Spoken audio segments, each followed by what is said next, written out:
Today we're unpacking a scenario many of you might be familiar with. Your dog is great at finding the scent, but then gets a bit too handsy-on, or should I say mouths-on, with the scent container. This kind of behavior can range from a mild nuisance to a serious training setback, often seen in what I like to call box crushers. We'll dive into why this happens and how to gently steer your pup towards the ideal scent work etiquette. Let's get after it.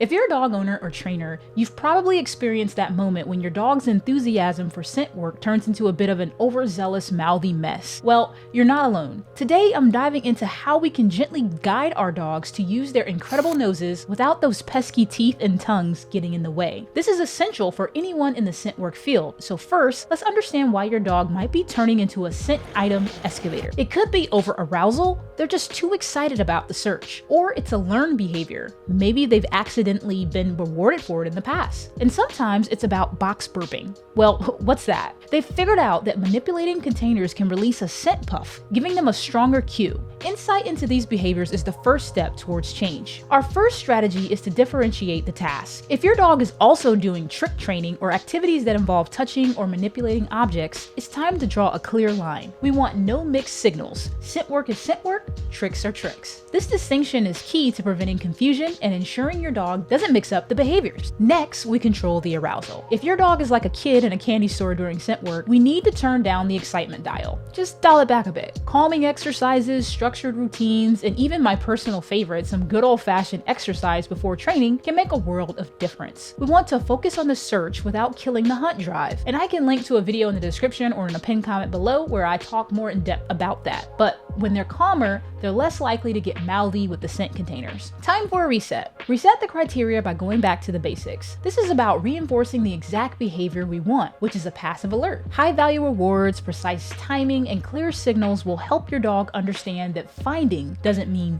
touching. Here is where a bit of the handler's emphasis comes in, particularly as it pertains to timing. Timing is everything. Mark and reward the behavior you want the instant it happens. If Fido finds the scent and looks at it without mouthing, that's when you mark the behavior. If you're even a second late, you might be rewarding the wrong behavior. It's like taking a picture. You want to capture the moment of success, not the moment after. Shaping the behavior is our next move. Here, we gradually and positively reinforce the non-contact response we want to see. It's about rewarding the small steps towards the final goal, which is a dog that alerts passively by the scent without pawing or biting. Patience is your key friend here, and consistency is the key to success. Hey, if you're getting value out of this video and find these tips helpful, hit the thumbs up button right below the subscribe to allow this content to spread to an even broader audience. And that brings us to consistency in training. Be unwavering with your commands, rewards, and expectations. Dogs are great at reading patterns, so make sure the pattern is clear and unchanging. With time, your dog will understand that the rules of the game are always the same. In a non-contact indication,